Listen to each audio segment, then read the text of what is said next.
And when we're in those hard times, it can be really easy to get caught up in the feeling and just feel like we're going to be stuck there. And like, I think that's half the struggle sometimes, is just being there and like not knowing your way out and feeling like, oh, this is me forever. So I think the best thing to do is journaling or writing it with your own words. When I started it, I was like, how the heck am I going to write 2 whole pages, like A4 pages? But I manage every morning. It comes out. If you're someone who's like a deep feeler, really sensitive, and go through like mental health challenges quite regularly, you don't have to struggle through them. You absolutely can still have your hard days and feel liberated to move yourself through them. And yeah, I just want people to know that it's not their destiny to just like struggle through things. They can still have mental health challenges and live this really fulfilled, amazing life with everything that they want in it. Hey, I'm Zeb. And I'm Maddie. And welcome to the We Don't Know Yet podcast. Whilst both Maddie and I are healthcare practitioners, we understand that there's no one-size-fits-all approach to healthcare. Should you require any medical attention, please seek out your local healthcare practitioner. There it is, Europe 2026. So nice. Yeah. Really? Actually, me too.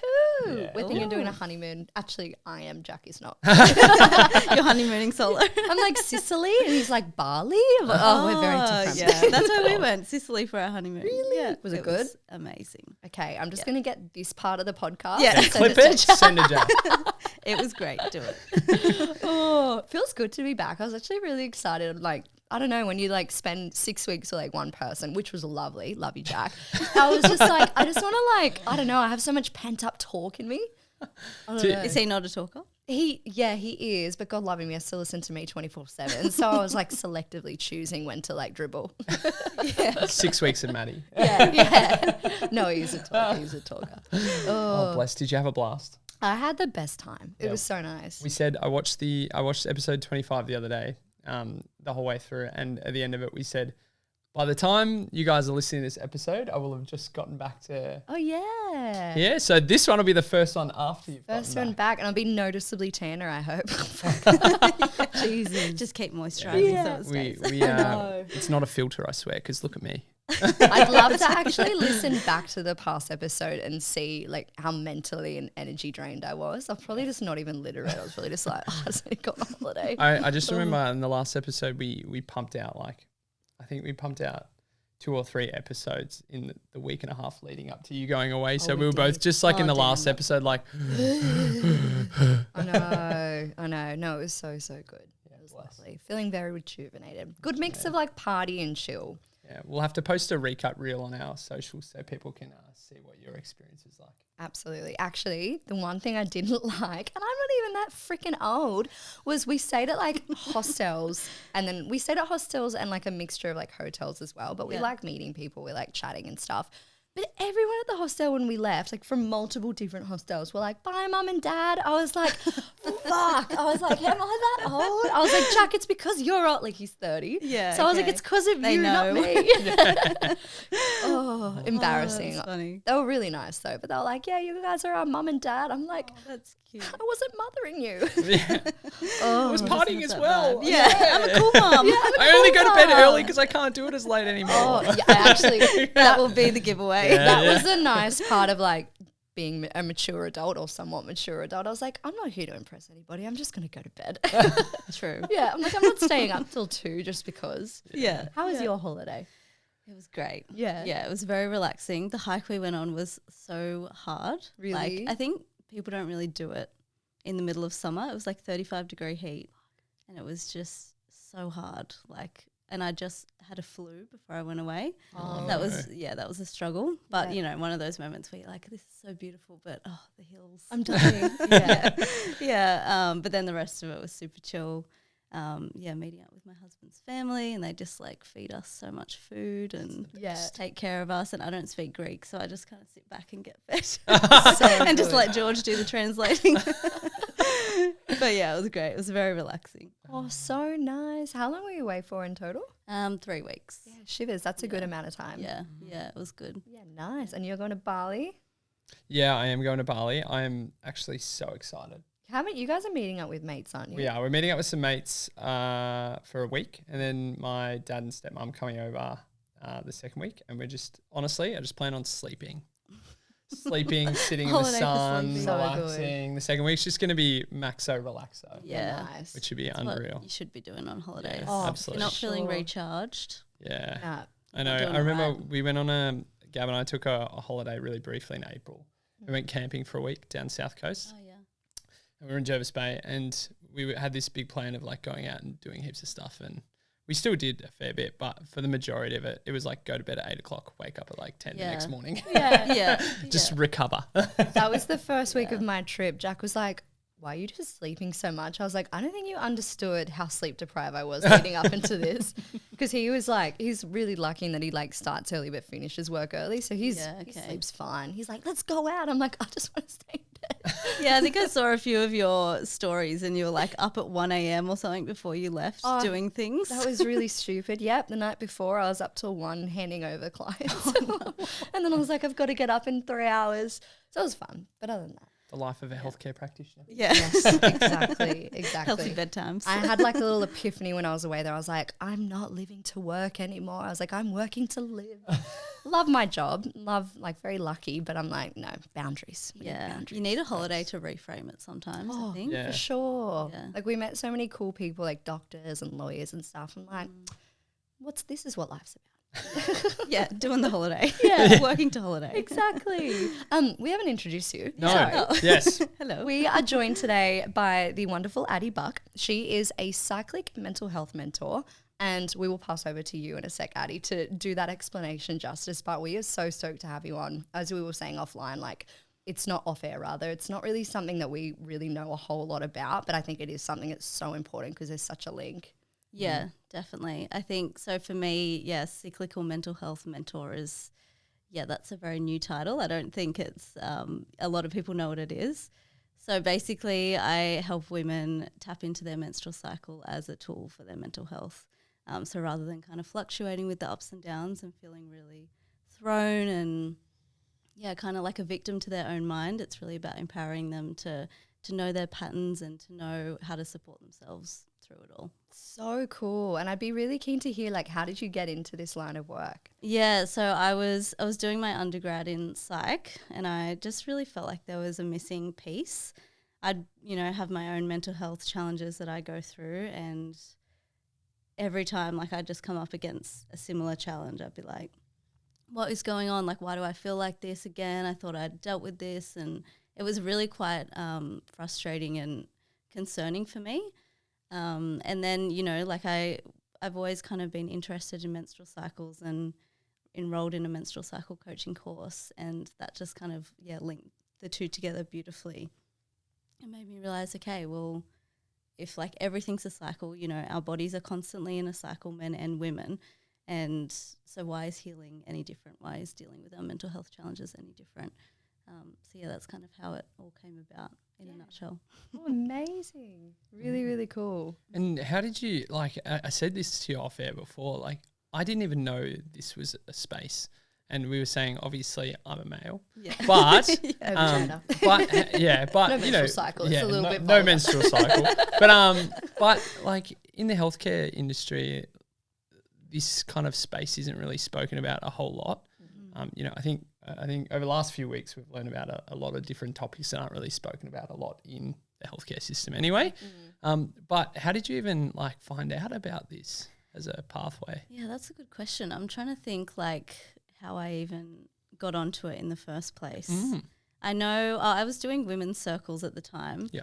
And we were just finding people to like come in and run workshops once a month.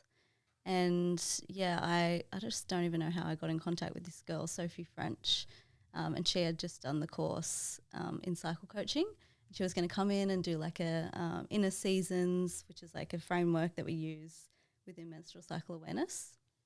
So kind of relating your phases in your menstrual cycle to the seasons and really understanding them from that lens. And she was going to come in and do a workshop, and then COVID happened and kind of, that just didn't go ahead. And yeah, I was just super interested in it. And so I looked into it, and the course was just like, as soon as I read the, all the criteria, I was like, this is exactly what I feel I'm missing in my education. So interesting. And then and doing an undergrad in psych, did you go through with like the rest of the undergrad in psych as well? Yeah, so I finished that off last year and I'm Yep. going back in a month to do my counselling masters. So Beautiful. yeah. So complementary as well. Like I can imagine all the emotions that come with different stages of the cycle. It'd be good to like sort of help someone with all that. Yeah, definitely. There's lots of up and downs, and I think some people kind of, they don't really feel like it's such a roller coaster, but some people really go through, the wars with it, and it can feel like a huge spike and you feel really great, and then all of a sudden you're dropping off and you're just down in the dumps, and it's all that questioning, and doubting, like, why do I feel like this? That's so distressing for people. Yeah. And as soon as you kind of can relate it to your cycle and know, oh, that's where it's coming from. Yep. It just takes the weight off and you're like, okay, there's nothing wrong with me. It's my body, and I just need to, kind of adjust how I'm living to support myself. Oh, absolutely. Like I even have times where I'll just tell Jack, like we're quite transparent with one another. I'm like, oh, I'm really struggling mentally this week. Nothing's happened, don't know why. And then I'll look at the calendar and be like, oh, I'm 2 weeks out from my period. Yeah. Oh, that's it. Yeah. If we were to like strip it right back for our listeners, like how would you in a basic definition, explain what cycle awareness is? Yeah. So I was thinking about this on the way here, and I think it's different for everyone. Mm-hmm. So for me, how I work with cycle awareness is really being aware of my own cycle, but also the cycles around me. So, in nature, the seasons, the moon cycle, the weather patterns, and not so much, trying to tune into those. I know some people kind of tune into the energies of the moon and things like that. I don't so much do that, but it's kind of understanding the different phases and how they can support us emotionally and mentally. So really looking for the wisdom and insights with those and applying that to our own cycle. And of course, in the mental health kind of line of work that I do, it's basically to help people through their mental health struggles. And like when you say cycles externally as well, so like moon cycle and all that kind of stuff, and the cycle of the seasons and a lot of that, are you talking more from the perspective, because like, I mean, I hate seeing a rainy day outside, right? And like it's definitely something that will like shock like it actually affects your mood so much. Yeah. It's so crazy. Yeah, like shocks my mood a little bit. Yeah. And then when it's like a really nice sunny day like today, I walk outside and I'm like, this is amazing. Yeah. So is it more trying to tie a lot of that in together as well with Yeah, cycle definitely. I awareness? love that example because that's the one that I really use a lot is like, there's the rainy days and sometimes we're in the mood for them and sometimes we're like, oh, we can just cozy up with the hot chocolate and like watch a movie if we're just not feeling like going out. Or it's the rainy day that you're like, oh, I just really wanted sun. Like I really want to go to the beach and get out there. And it does affect our mood. But they're necessary. It's a necessary rainy day so that when the sun does come out, we're really grateful for it. When we have the rainy day, we can kind of have that more inward time to kind of reflect. Because if it was like, summer always, like, I mean, in theory, we're like, yeah, we would love that to just be like, warm all the time and getting out there and going to the beach, but we'd get burnt out. We can't keep up with that energy as women or men. So yeah, it's really just about appreciating both for their own kind of qualities and strengths and insights that they give us, and using them to help us through hard times. I've never thought about it like that. Yeah. Okay, this is a bit Shoot, this is a here we bit go. of a tangent. No, this sounds so freaking weird, but it has relevancy, I promise. Okay, so I've been getting into my gangster rap a little bit more. Where's this going? I don't One of my know. favorite songs by 50 Cent at the moment. In it, he's like, joy wouldn't feel so good if it wasn't for pain. Like, sun wouldn't feel so good if it wasn't for rain. And then it's a little bit more, but it's like, death's got to be easy because life is hard. That one, not so much, but the whole like appreciating both sides of it. Yeah. That I promise it had relevancy. There you go. Yeah. No, it's so So true. you've been tuning into this intuitively through your music. Thank you, rap. Fiddy. There you go. Thank you, Fiddy. He knows. But is that similar or am I just way off? No, Yeah, you I feel are like spot that was, on. like, bang Yeah, exactly. Yeah, like without one or the other, like, going through pain and dark times is not enjoyable. Like we don't like it as humans. We're adverse to those kind of negative feelings. But without that, we're not going to, we have to kind of get through that and build our strength and come out of it. And, when you come out of a hard time, you're like, oh my God, I feel so much better. And you have this like newfound confidence because you've just like navigated this really big struggle.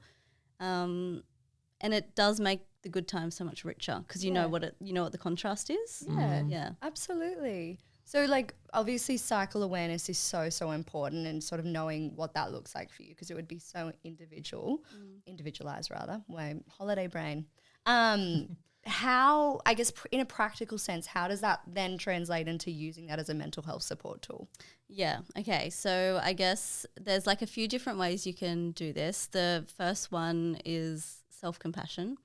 So cyclic self-compassion. So knowing where you are in your cycle, even like you said, with a rainy day, like some people might not even be aware that the rainy day is making them feel crap. Yeah. You know, they might just feel like, oh, it's my mental health again, you know. So really knowing where the mood or the feeling is coming from and sending yourself compassion. Another thing that I just find so liberating and helpful is, you know, looking at cycles, we know that nothing lasts forever. And when we're in those hard times, it can be really easy to get caught up in the feeling and just feel like we're going to be stuck there. And like, I think that's half the struggle sometimes, is just being there and like not knowing your way out and feeling like, oh, this is me forever. But it's not. And if we look to the cycles and can really trust them and tap into, like, you know, looking out to nature and knowing, okay, it's rainy today, but tomorrow it's going to be sunny. And that gives me hope and gives me a trust in my own struggle to move through it and, to come out the other end. So there's a few different ways. And I think, like you said, it's really individual depending on what you might be going through. Yeah. But yeah, there's a lot of wisdom and insight that comes from tapping into cycles that can really, support you on so many levels. I can see how it would act like such a North Star for people who are really in the thick of it, knowing that like, okay, it actually will come back around. Let's just hold on, give ourselves some compassion. Do you have an example? Yeah. I mean, this is, all of this framework and work is off my own experience. So I think, when I've been in a dark time, I've really been so just so caught up in the negativity of it and really not knowing when it's going to end. So I'm trying to think of a specific example. So last year before my honeymoon, I had I've had an eating disorder in the past, and before I went overseas, going from that Australian winter where we're all like white to then like European summer where you're just in a bikini all the time. That was like a bit of a trigger for me. Yep. And, I'd done so much work with it in myself, but that came up again. And so like I could have in that space, and I did to a degree, really beat myself up about being back there. Like, why is this happening again? Like, what's going on? Like I thought I dealt with this and really acting from that disempowered and kind of helpless state. That's, one way that people get stuck there. But instead of, being there, you can kind of look at it as, okay, this is actually an opportunity for me to heal this trigger that's clearly still within me at a deeper level. So, it's coming up again. So clearly that means I'm at a different stage of healing and a different level. I'm trying to think of how to explain that. In like am I making sense in how? Oh, absolutely. Yeah. So like you can only deal with so much at a certain time. Yeah. Sort of sounds like you, I guess, gave yourself that compassion and almost like sat with it. Yeah, exactly. There's definitely a surrender that comes with it rather than like fighting against it and fighting against yourself. Yeah. There's that surrender where you're just like, okay, what do you want me to learn this time? And like we were saying, you come out on the other side like so much more joyful and the experience is so much richer because you've been able to sit with it and heal it again. Yeah. It's amazing. And so like do you tap into some of those other like external factors when you're going through that experience then? Like just think back to, I'm trying to think about how you would go about communicating this stuff to like a patient that you might be speaking with in a similar situation. What examples would you give them from the perspective of like the cyclic stuff? Yeah, okay. So like if they're in a hard time and they're kind of feeling that helplessness. Yeah, so I would definitely say to them to look to, if they're already kind of tapped into their menstrual cycle, look into that and identify a time that they've, you know, had a phase that's been really rough, and look at that and go, okay, did that last forever? Yep. No, it didn't. Yep. How did you get through it? I don't know. I did this. Okay, well, maybe you can, you know, try and implement some of that into now so that you're able to get through it. And obviously, I guess a mental health challenge is on a larger scale, because within our cycle it's quite short little, you know, a week, 2 weeks of struggle that we might go through. But it's actually a really good practice in that way when we're not going through something hard. Just going through our cycle is a practice of getting good at dealing with challenges and building resilience, so that when that mental health challenge does come up, we're like, okay, I got this. I don't need to worry. Yeah, 100%. Yeah, it's awesome. I feel like as well. Sorry. Sorry. I was like, it wasn't. Going to say No. I really like kind of understand that. Yeah, no, and then as well, like I was just thinking too. So like we've had a few people on our podcast the last few weeks. We've kind of walked through the hormone journey for everyone and how individual it is, because there are people that, for example, have lost their cycle from like what we would consider like a normal or regular cyclic pattern. Have you ever had experiences with those people and like navigating them through this journey as well? Because I feel like for someone with hypothalamic amenorrhea, it might be like a really... That was a very good first attempt. I just say HA. Yeah. That was great. Yeah, hypothalamic amenorrhea. No, you nailed it. Nail it? Okay, cool, nice. I was like, Yeah, wow. a couple of weeks of talking about it, and all of a sudden I can spit It's it in out there. like that. Yeah, but you know, like someone in those situations might not be experiencing like a regular cycle like most people. So then the challenge of discussing that or tapping into that cycle when it's not a particular frequent or common pattern that, you know, the everyday person might experience can be hard to navigate. Like, can it be hard to navigate that conversation around it? Yeah, I think the important thing to remember with that is, like, you know, you don't just have to tap into your menstrual cycle. There's cycles literally everywhere, like our circadian rhythm, that's a cycle. So even just within your day, like there's going to be a point in your day that you're not going to like as much as another point, you know. So how can you really give yourself a bit more ease, a bit more comfort, a bit more support? And it's repetition and it's practice, and it's it doesn't have to be something that's happening within you. It can be looking to the seasons in nature and just like noticing what happens in winter, noticing what happens in spring, and really just, I guess, being mindful and taking notes and taking wisdom from what's going on. Because I guess, you know, in the seasons, you know, winter, all of the trees lose their leaves, and it's like a really big period of rest. And, you know, it's sometimes associated with like more darkness in the day. So for me, like with mental health challenges, that's really that for me is like the hard and dark time, you know. And, you know, what does nature do? It just rests and surrenders and, you know, supports itself best it can. Doesn't try and fight it. Yeah. So I think there's, you know, and then there's the spring, and it's like the coming out again. It's like there's all that energy and like, oh, I'm starting to feel myself again. This feels so good. Yeah. So wherever you want to look, you're going to find a cycle, even if it's not within you. It's around you somewhere. That's really cool. interesting, because then like you even look at the cyclic pattern of people experiencing hypothalamic amenorrhea, HA. You know, like they do go through that dark period where they have kind of lost their period or their regular cycle. And it is like what you're saying, really surrendering to that rest and relax kind of phase of their life where they need to let their body recoup and get through that phase before they come out the other side of that pattern, and they're in that spring phase of, you know, they're starting to feel a little bit more like their self and starting to get a little bit more of a regular cycle back. So yeah, absolutely. Well, that makes a lot of sense. And I suppose that also like answers to me like you know, looking to some external things outside of the person as well that they can really tap into and utilize as a tool. So Yeah. For anyone, I guess, listening that is interested in learning more about this, that might not have the capacity to work with someone like yourself, like, do you have any like sort of getting started tips on how someone can recognize their own cyclical patterns? Yeah. So I think the number one thing to do is to track your cycle. And you can do that, you know, in a billion different ways. There's lots of apps that you can do it on. I think the best thing to do is just to make sure you're doing it consistently and doing it in a way where you can take notes that are going to actually help you in the future. So, you know, if you're just using an app that just asks, are you bleeding or not? Like, that's not really giving you a lot of information for later when you might, you know, be coming up against a pattern that you're like, oh, is this something that, you know, happened last cycle? Like, it's, you know, not going to tell you. So you want to kind of take as much information as you can. So you can do journaling. I've got like a cycle chart on my website where you can just kind of write a few words of how you're feeling, and it depends on what you want to track as well.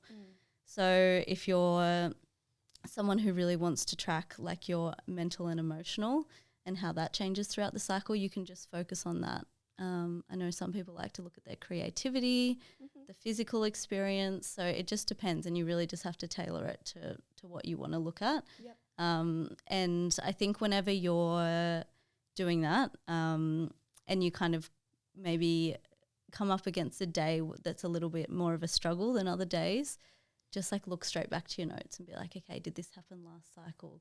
And the more you do that, the more it kind of sits in your brain that, okay, maybe day 21 is a hard one for me. Maybe the premenstrual's hard for me, or maybe I'm really emotional the day before I bleed, and you'll just eventually know that, and you won't have to track so consistently or so deeply. Like I do track my cycle every day, but I hardly really look back on my patterns anymore because I already know them in my head. So it gets to a point where it's just self-knowledge within yourself. And we'll pop your tracker as well in the show notes for anyone that is interested in checking that out, myself included. I'm interested to hear what you think about those tracking apps, just as a little side note. What are your thoughts? Like the likes of Flow or I don't know. So I use one called Kindara. I've heard of that. Yeah, so it just depends what you want to do really, because I also do fertility awareness method, which is like contraception from just knowing where I am in my cycle. So that, you know, you can track your temperature on that. And is that the temperature stuff? So I have a thermometer. Like I don't, it's, you know, you've seen the rings and stuff, the Aura rings, or you can like have a thermometer band on. So there's like, it gets pretty high tech. I just use a thermometer. So it just depends. Like there's ones where you can put your temperature in, or there's ones where you can, you know, there's a lot of different options for how you're feeling. I think they're good, but I feel like you can never really express through an app's words how you're feeling. So like it might be like, you know, how are you today? You're like, I'm sad, but I'm not like happy, I'm sad. Not, like it's more complicated than that, you know? So I think the best thing to do is journaling or writing it with your own words if you can do that. But really at the end of the day, it comes down to consistency. And if you just want something simple to start, then apps are great. I only found out the other day that Flow is owned by 2 men. Really? I did not know that. Random. Wow. So random. There you go. Because I use Flow only because I haven't really looked into other apps, but I need to look into that one. Then it came out it was owned by two men. I think they're European of some variety. Yeah, wow. Yeah. Interesting. I did not know this. Yeah. This is off air. I'm so curious about this topic, and if we go into it. Have you ever, you know how the typical, Gabby goes to me all the time, she goes, oh, you're on your man period today. Gabby's his partner. There goes my partner. Pick that up. I don't even know what the research would say. Like I'm trying to relate this back to like Jack can be a little bitch at certain times of the month. Literally. She goes, you're so fucking sensitive today. And I was like, oh, okay. If I said that to you, she'd fucking cry. No, but like genuine curiosity is like, I don't know if there's anything, because I'm trying to relate this cyclic stuff to yourself, myself as well, and I'm kind of like thinking, like, you know, personal cyclic awareness. No idea. I'm like, I don't know if there's like a hormonal, like male hormonal. Would it be more hormonal or just mental health? Well, mental health. I guess there's the circadian rhythm of like that kind of flow that you're going through every day, and that's what the work week is built off, is like that cycle. So, you know, 9 to 5. You have your meetings in the morning, you know, we're doing the talking things in the morning, the podcast. And then you get to lunchtime, you have a break. Because, you know, you start to slow down then. And then in the afternoon, like you're doing the kind of more inward tasks of like ticking things off the list, the admin stuff. And then there's, you know, Monday to Friday, 5 days a week. And then you have your weekend. So I guess like that's kind of a little bit of like my own cyclic pattern. Yeah, but then at the same time, like my husband does the same thing. He tries to understand it for himself. Yeah. And he we've had many conversations. Yeah. I should have brought him. I should have brought him in and got him to sit with me, and just because he got to a good point where he really understood it for himself rather than like, you know, because it's, you want to understand it through your own eyes, and your own experience. Yeah, and I'm even trying to like relate it to say like mental health patterns or like burnout patterns. Or like, yeah, burnout's probably a good one. Yeah, which I even find tricky because some weeks I'm just like, oh, I want to fucking punch something, and then other weeks I'm like, yeah, I'm actually pretty good. But there's no, it like mine. I feel like mine sometimes feels really just like sporadic. Anyway. Yeah, and it might be sporadic. Yeah, but true. like it's. I still guess a cycle. It's not even that. I mean, it's a cycle. You know, if you wanted to track it like that. Yeah. But it's, you know, you can look to cycles to get yourself through a shit week. You know, 100%. like knowing it's not gonna be a shit week forever. And yeah. Food for thought. You know what? I'm gonna fucking get a journal. I know you said off air, but can we pop this on air? Yeah, this is gonna go on air. No, I think like I'm actually curious now, so I reckon I might even just get a journal and then do it over the next few weeks, and then I can touch just base see what with you happens. again. Yeah, let me know. That would be great. Let you know what my thought process was like over the last few weeks. When I was away, I read Matthew McConaughey's book. Oh yeah, it's like the second book I've read all year. But he journaled for the better half of like 30 odd years, and he said something similar in that like he'd looked back and be like, okay, well, I got through this tough time, I can keep going. I'm like, I need to start a journal. It doesn't have to be like an everyday thing, but when you just feel compelled to write something. Yeah. You know what? I tried to start a journal. I won't lie. Yeah. Have you seen the journal app on the phone? I tried to start a journal, and you can set. Writing. Yeah, I know. Writing is way more therapeutic, I think. But I set like a reminder every Tuesday, Thursday, and Sunday to write in the journal on the phone, and I always just like snooze. Yeah, not today. Not today. I struggle to reply to text. I'm like, I don't want to do more. Yeah, typing. Yeah, on your phone. I feel like having a little. Is that what you do? Like, do you have a little book? Like, cause I have a journal that I do it in every morning, Yeah. and I do like, I don't know if you've heard of morning pages before. Yep. Not related to my cycle, but yeah, I just do morning pages. Like write 2 pages every morning of just word vomit. Yeah. Because I don't know, I'm like quite an anxious person, so waking up and just like putting it all onto paper is quite therapeutic for me. So that's just what I do every morning now. And when I started it, I was like, how the heck am I going to write 2 whole pages, like A4 pages? Yeah. But I manage every morning. It comes out. Yeah, I've always got something to say. Do you have a box of journals? I always picture not a those box, people but they're that all like, over the house. Yeah, scattered. Yeah, no one open a book in my house if you come to visit. Yeah, one on the coffee table, and someone just picks My it up and deepest, starts darkest reading. thoughts. Oh, it's so funny reading back on them. Like I used to journal when I was a teenager, and we moved house a few months ago, and I opened up a random one, and it was like, I saw Ben at school today. And I was like, so dramatic. Whoa. I was like, I wish he'd noticed me. I was like, oh no, this is so embarrassing. So dramatic when we're teenagers. So dramatic. And I was like, I hate my mum. I hate my dad. Like, my life sucks. oh gosh, girl, you'll be fine. yeah, it's all good. God. So like aside from, I guess, like, you know, giving yourself a whole heap of self-compassion and like learning to sort of sit with it and understand that it'll all be a cycle, is there any other sort of strategies or practical things that someone can do to more so like work with their cycle, not just understand it? Yeah, I guess like, so how I work, it's all based off trusting yourself. Yep. And so all of the practices that we kind of do within the cycle that I've explained is like building a sense of trust. Mm-hmm. And once you have that, you can kind of navigate anything. So I think like the end goal is trust within yourself and within the foundation of cycles and what they can kind of offer you. And from that point, you kind of feel a bit more in terms of mental health challenges, bad days, things like that. You feel quite unstoppable, really. Like even if you wake up and you're like, I feel crap today. Like today I feel like I'm day 3 of my period and I'm like, you know, day 3 is quite an emotional, you know, one for me. And I'm still here doing this. So it's like rather than kind of holding yourself back with your, you know, the days of your cycle, you're able to really like propel yourself forward because, you know, you've built this really solid foundation of trust that you can pretty much do anything, no matter where you are. Yeah. And is there any things like, and obviously don't share if you don't feel comfortable, but for you personally or when you're with clients, is there any like things that you sort of work with when you're really struggling? Like the morning pages, I can imagine would be really helpful. When I'm really struggling, I think, writing it down helps me. That's like a really cathartic experience of just like getting it out. And usually when I get to the bottom of the page, I'm like, okay, it's actually all right. Like it's not as bad as I'm thinking in my head. Reaching out to people, like getting out in nature, you know, all of just like those basic things that everyone says in the self-help, realm. But they're just so they're so helpful. But if you're kind of still doing those things and you've got that negative self-talk going on, they're not really going to help. So if you have that like foundation of trust and you know that you're going to get through it, they're actually really useful. Yep.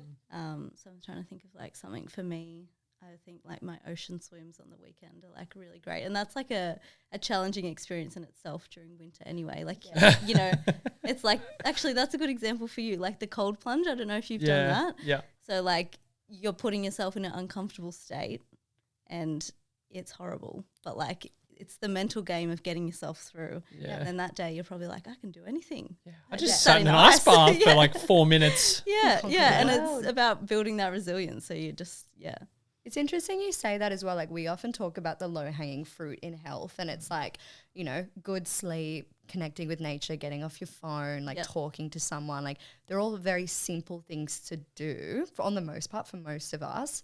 But often people go, oh, no, that won't help. Like I'll invest in this supplement or this like, you know, something ridiculous, wanky health thing. But then, as you said, like, you know, giving those low-hanging fruit a go. And if they don't work, then looking, you know, higher up the branch. But people often just say, you know, or think that that's not going to help.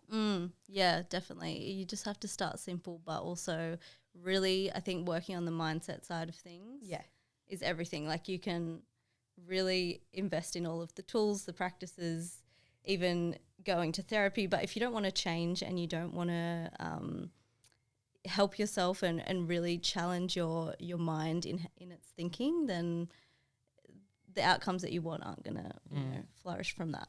Yeah. And I guess with working with your clients as well and, you know, understanding your cycle and then I guess, you know, day to day how to sort of deal with the ebbs and flows if they occur.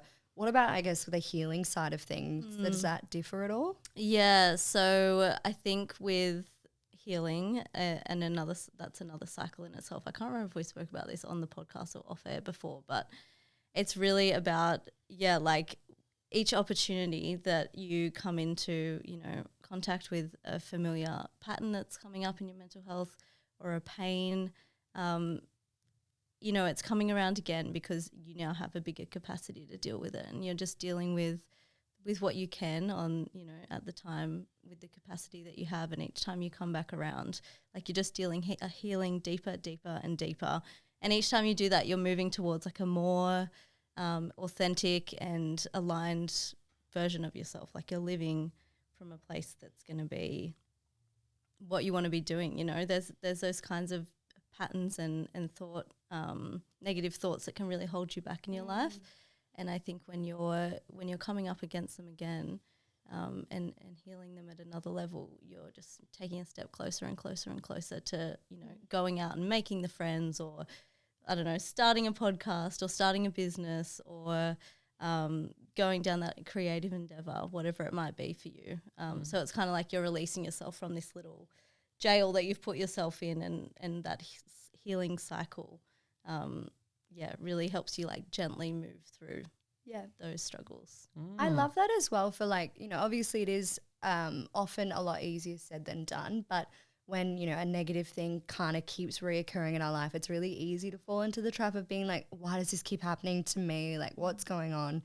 But I might have misunderstood, but from what you were saying, it's like switching that mindset to going, okay, well, now I have a bigger capacity to take this on and learn something new from it. And the more that happens, the more that you're getting closer to that healing. Yeah, exactly. I like to see it as, rather than being that kind of falling into like a victim mindset of like, why is this happening to me? Like I feel feel helpless in this.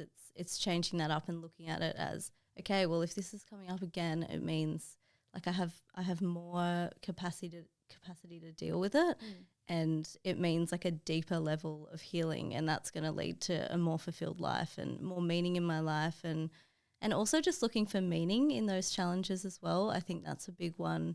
They can feel pointless a lot of the time when we're in that mindset of like, why is this happening again? Yeah. But if we're looking for meaning, then it really propels us forward, and it's like, okay, let's get through this. Yeah, and I can understand, or I can see how invaluable having someone by your side through that journey would just be, like having someone to sort of, keep realigning you or recalibrating and going, it's okay, and offering that extra bit of wisdom. Yeah, absolutely. It's a big, shifting your mindset around your mental health is huge. And, like we're very mentally aware these days, but it can really, it's easy to just fall into that victim mindset. And so to be able to change that is a big, like I'm saying it like, just change your mindset, like it's big and it takes time. It took me 6 years to do that, and to just keep running into challenges and keep going through it until I finally realized it was a cycle and could switch it up. And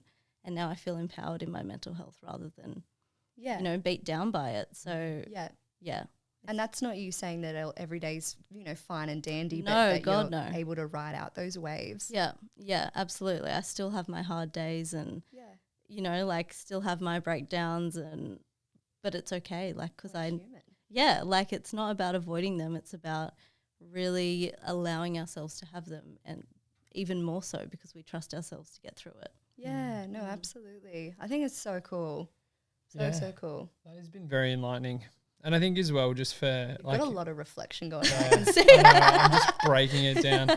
This happened a couple of episodes ago as well. I think when we were talking with one of our guests from Pink Elephant, talking about like Samantha. we were talking about miscarriages, and like just that was just like you could literally see like like mind blown. But that's the coolest part about this stuff, right? It's really cool. You learn something new every day. Yeah, for sure. It's amazing. So I suppose for anyone, wanting to learn a little bit more about this wonderful realm of things, and more particularly, I guess, wanting to work with you, where can they find you? So you can find me on my Instagram, which is addy.innerrhythm, or my website, which is innerrhythmcycles.com.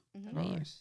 And we'll pop it all on the show notes as well. Yep. And I believe that you have something exciting coming up. Yes. Well, by the time this drops, it'll be within the next couple of days. Yeah, I think it would have just launched. So my Cyclical Mental Health Mentorship, and it's basically, helping you do exactly what we've just spoken about. So really learning to ride the waves of your ups and downs and trust yourself to navigate through it all by tapping into your cycle and the cycles around you as a really strong foundation of trust and resilience and strength, because everyone kind of already holds this like capacity and strength within them. It just needs to be realized. So I'm gonna if you're interested, help you do that. That's that amazing. mentorship. Excited for you. Is the mentorship like over a certain period? Yeah, so there's a 6-week or a 3-month option. Yeah, cool.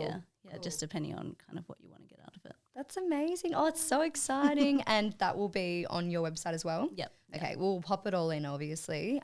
So exciting. And I think that I'm going to direct a lot of my clients that way anyway. I think it'll be really cool. Yeah. Oh, thank you. It's been, so great to chat to you guys. Yeah. Well, thank you for coming on. And is there any other, bits of parting wisdom that you want to impose on our audience or us? Yeah. Feel free. I'm in hard reflection right now, so I could use one or two more points of reflection. I know. I think, we've spoken about it a lot, but I think, if you're someone who's like, a deep feeler, really sensitive, and go through like mental health challenges quite regularly, you don't have to struggle through them.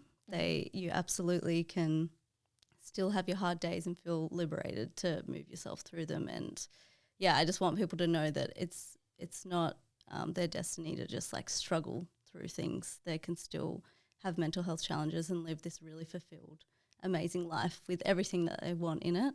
They just have to kind of find the trust within themselves to do it. It's So it's possible. That's beautiful. That was unreal.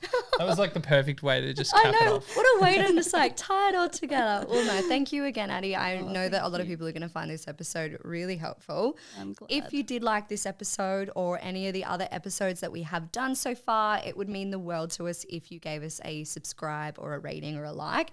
Helps us out, helps us get more guests like Addy in as well, and just share the love, guys. Be nice. Yeah, and share the podcast. Get it amongst all your friends. Yeah, share it to your mates, share it to your hinge dates. Share the love. To your hinge dates, to your run clubs. Yeah, share your run clubs. Thanks for listening to this week's podcast. Be the first to know when the next episode drops by hitting subscribe on wherever you catch your podcasts. And don't forget to follow us on Instagram at we don't know yet.pod. See ya.